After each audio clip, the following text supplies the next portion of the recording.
What is up, you guys? Welcome to Controversial Thoughts. This is my weekly solo podcast where I get to talk about whatever is on my mind and soliloquize just a bit. This week, I wanted to talk about something that may not be terribly controversial, though I'm sure someone will find something to be offended about in this podcast, which is something that is near and dear to my heart, my nighttime routine. I think that all of us know, it's almost a truism, that sleeping well, really nailing your circadian biology is critical to living a good life. There is nothing that is a better performance enhancer than good sleep, except perhaps good food. I would put those two on top of a very big pedestal. You guys know how I feel about good food. If you have questions about what foods I think you should eat to kick a lot of ass, there are tons and tons of podcasts on that previously. In short, that would be what I consider to be the most evolutionarily appropriate way for humans to eat, which is an animal-based diet consisting of meat, organs, fruit, and honey. There's tons that I've done about that in the past. If you have questions about that, you can always email us, radicalhealth@heartandsoil.co. So now that we've got diet aside, let's optimize sleep. How do I think about optimizing my sleep? This is something that is at the center of many things I do every day. My nighttime routine begins the moment that I wake up. I wake up and I immediately go outside. I put my bare feet on the earth and I get into the sun with my eyes wide open, meaning that I don't look at the sun necessarily directly, but I'm in bright sunlight. I'm outside. Presumably it's daylight because the sun comes up pretty early here in Costa Rica around 5:30 in the morning. And I take my contacts out. I wear contacts overnight that reshape the lens of my eye. Many of you had questions about this in the past. I did not get LASIK surgery. I opted for something called Ortho-K contacts, which are rigid gas permeable lenses that I wear at night that shape the cornea. And then I take them out during the day. It allows me to have eyes with pretty much 20/20 vision during the day with no contacts in my eyes. So I get up, put my bare feet on the earth. I look at the daylight and I do some light movement and then I go surf. So I'm immediately grounding and I'm in bright light first thing in the morning. That is critical. And then whenever I start eating in the day, I'm going to start a 10-hour time restricted feeding clock. I'm pretty strict about this. I don't do it every single day if I'm having dinner with friends and it's a bit later, but generally I aim for a 10-hour eating window, which means that if my first bite of food in the morning is 6:30 and before I surf, it's usually a banana and part of a papaya, my last bite of food, I try to make it 4:30 in the evening. A lot earlier than many people do, but I find this to be very helpful. And I make sure that that last bite of food is 3+ hours before I'm going to go to sleep, which I will talk about in a moment. During the day, I don't use sunscreen. I've talked about this in the past. I don't use sunglasses. I think that we want light coming into our eyes. We want to see blue light during the day. So I don't use blue blocking glasses during the day. And I try to be outside in the sunlight throughout the day, in the ocean, in the waves, tanning. That is really giving my body this clear signal. It is daylight. It is daytime. So the next part of my nighttime routine begins when it starts to get dark. It's usually around 5:45 or 6 o'clock here in Costa Rica. At this point, I've already eaten my last meal of the day. I try to aim for that 10-hour feeding window. You guys know what I eat. I talked about that. As soon as the sun goes down here, I like to watch the sunset. And there are red lights in my house. And this may sound crazy. Perhaps this is the most controversial part of this video, but my whole house is all red lights at night.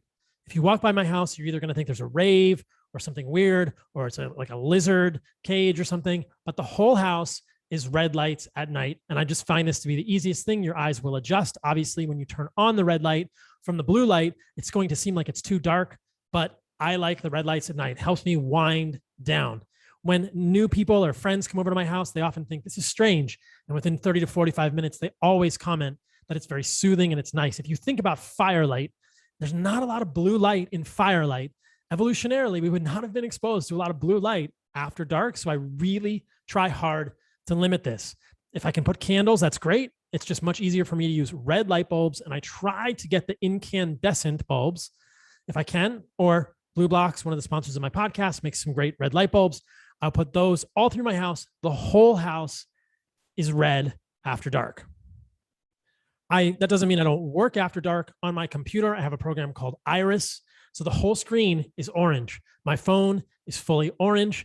And as it gets closer to my bedtime, I try to get off my electronics at least an hour before I go to sleep. And I spend the time reading, spending time with friends, or just meditating. Right now, I'm reading 3 books. I've got When Breath Becomes Air, Beyond Possible, and Surf is Where You Find It by Jerry Lopez. So these are the 3 books that I'm reading at night in that last hour before I go to sleep. That's what's on my bedside table, if you were curious.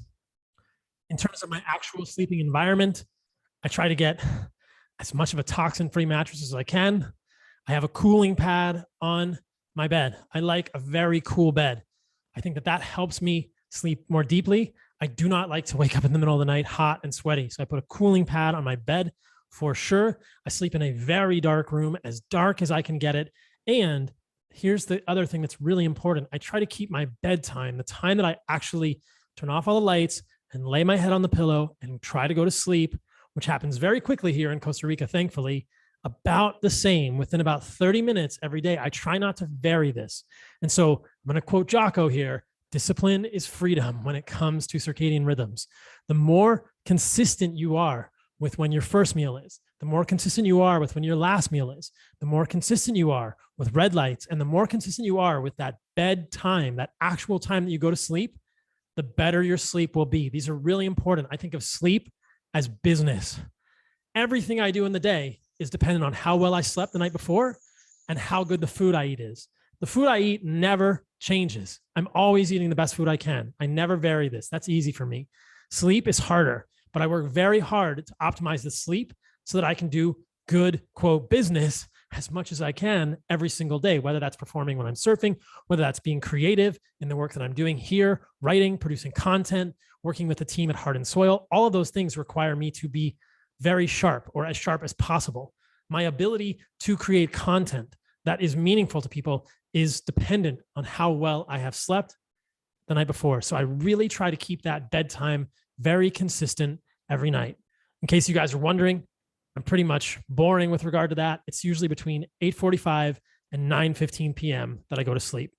And I try not to vary it, because if I'm varying that sleep time, it's like I'm jet lagged. I'm suddenly moving it. Even an hour or 30 minutes will affect my sleep. And what I've noticed personally is that if I move that sleep time back an hour, I will wake up earlier. It's like the actual sleep cycles get completely messed up, and I can't sleep in the morning, and I don't feel as rested. So even 45 minutes later in a night is going to affect my sleep. Every once in a while, it's worth it, right? But in general, I know there's a trade-off there. And I know that I am going to be best if I keep that sleep time very consistent and very strict. So in summary, I wake up, light in the eyes, no contacts, earth on the ground, earth in the ocean, well, feet in the ocean, whole body in the ocean, exposure to bright sunlight during the day, every day, 10-hour feeding window based on when I start eating and when I finish eating. You guys know what I eat. Those are separate videos. Red lights after dark, cool, dark room, 1 hour before I sleep. Electronics are off. All my screens are orange. All the lights in the house are red. Yes, it's strange, but it works. Go to sleep at about the same time every night, 8:45 to 9:15, and cool, dark room with a cooling pad on the bed and very dark, dark curtains as much as I can get. I don't want to be able to see my hand in front of my face when I am in the room before I go to sleep. So that is my nighttime routine. Let me know what you guys do for your nighttime routine, what you find to be helpful. And if you incorporate any of these, let me know if they are helpful. I want to tell you guys about our skin, hair, and nail supplement at Heart and Soil. This is an amazing review. Check this one out. This is from Chelsea C. It's, like I said, from Skin, Hair, and Nails. The title is This Actually Works. Actually is in caps. I'm on my second bottle. I will definitely be ordering a third. My nails were noticeably stronger and growing rapidly within a week. Within 3 to 4 weeks, I noticed a significant increase in my hair growth and lots of new baby hairs. My acne-prone skin, along with other skincare, still has its moments, but has significantly improved. The only downside is I have to shave my legs more often. But as long as the hair on my head is growing just as fast, this doesn't really bother me. This is the best hair, skin, and nail supplement I've ever taken, hands down. I will never not use it. I tell all of my friends and family about it. It's that damn good.